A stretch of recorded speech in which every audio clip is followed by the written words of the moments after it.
Hi hello అందరికి నమస్తే. నా పేరు రవీందర్. ఆంధ్రప్రదేశ్లో జరిగినటువంటి ఎన్నికలకు సంబంధించి పోలింగ్ శాతం ఎంత నమోదైంది, గతంలో ఎంత ఉంది, ఇప్పుడు ఏమైనా ఓటింగ్ శాతం పెరిగిందా అనే అంశాలు మనం చూస్తే కనుక ఎన్నికల అధికారులు అఫీషియల్గా విడుదల చేసినటువంటి డేటా ప్రకారం, అంటే రాత్రి 12 గంటల వరకు ఉన్నటువంటి డేటా అయితే వాళ్ళ అఫీషియల్ యాప్లో ఉన్న దాని ప్రకారం చూసుకుంటే కనుక 78.36% ఓటింగ్ నమోదైందని చెప్తున్నారు. 3500 కేంద్రాల్లో రాత్రి 12 తర్వాత కూడా పోలింగ్ జరిగింది అంటున్నారు. సో వాటికి సంబంధించిన కూడా డేటా కూడా రావాల్సింది. సో అది కొంత అడిషనల్గా యాడ్ అయ్యే అవకాశం ఉంది. అంటే 80% క్రాస్ అయ్యేటువంటి అవకాశం అయితే కనిపిస్తుంది అనేటువంటిది అందరూ అంచనా వేస్తున్నారు. అయితే గతంలో పోలింగ్ శాతం చూస్తే కనుక 2014లో అయితే 74% నమోదైంది, 2019లో అయితే 80% ఓటింగ్ నమోదైంది. సో దానికి మించి ఇప్పుడు ఉండే అవకాశం ఉందనేటువంటిది అంచనా అనమాట. అయితే అత్యధికంగా నమోదైనటువంటి పోలింగ్ జిల్లా ఏదైనా ఉందంటే అది కోనసీమ జిల్లా. 83.19% ఓటింగ్ అక్కడ నమోదైంది. అత్యల్పంగా అంటే అల్లూరి సీతారామరాజు జిల్లా 63.19% అక్కడ పోలింగ్ నమోదైంది అనమాట.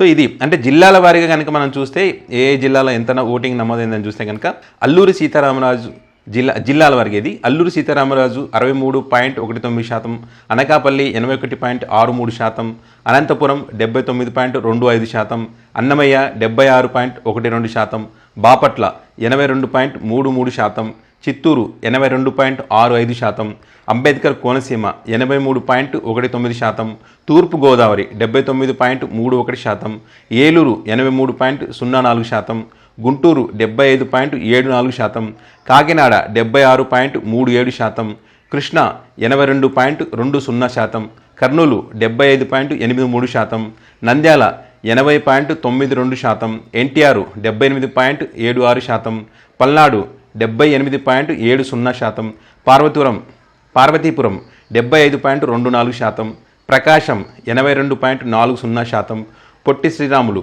78.10%, శ్రీ సత్యసాయి 82.77%, శ్రీకాకుళం 75.41%, తిరుపతి 76.83%, విశాఖపట్నం 65.50%, పశ్చిమ గోదావరి 81.12%, వైఎస్ఆర్ 78.12%. ఇది జిల్లాల వారీగా ఎన్నికల అధికారులు చెప్పినటువంటి అఫీషియల్ డేట్ అనమాట. ఇది అంటే ఇంకా పోలింగ్ జరుగుతుంది కాబట్టి దానికి సంబంధించి కూడా రావాల్సి ఉంటుంది. ఓవరాల్గా 78.36% నమోదైందని చెప్తున్నారు. ఇంకా అడిషనల్ కూడా యాడ్ అయ్యే అవకాశం ఉంది.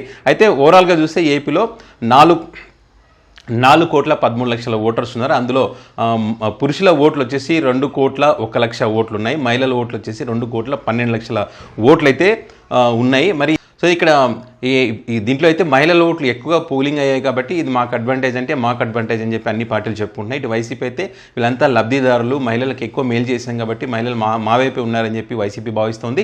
ఇటు టీడీపీ కూడా మా మేనిఫెస్టోకి ప్రభావితమై మాకు ఓట్లు వేస్తారని చెప్పి టీడీపీ కూడా భావిస్తూ ఉంది. ఏదేమైనా కూడా ఎవరు ఎటువైపు ఉన్నారనేటువంటిది జూన్ 4వ తారీఖున తేలేటువంటి అవకాశం ఉంది.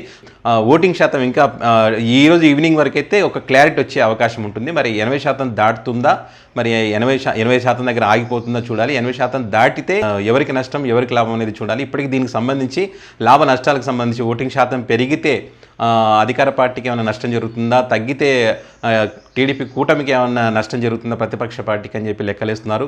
గతంలో ఏం జరిగాయి, ఇప్పుడు ఎలా జరగబోతుంది అనేటువంటి వాటికి సంబంధించి కూడా రాజకీయ విశ్లేషకులు ఇప్పటికే తమ అభిప్రాయాలను అయితే వ్యక్తం చేస్తున్నటువంటి పరిస్థితి ఉన్నది.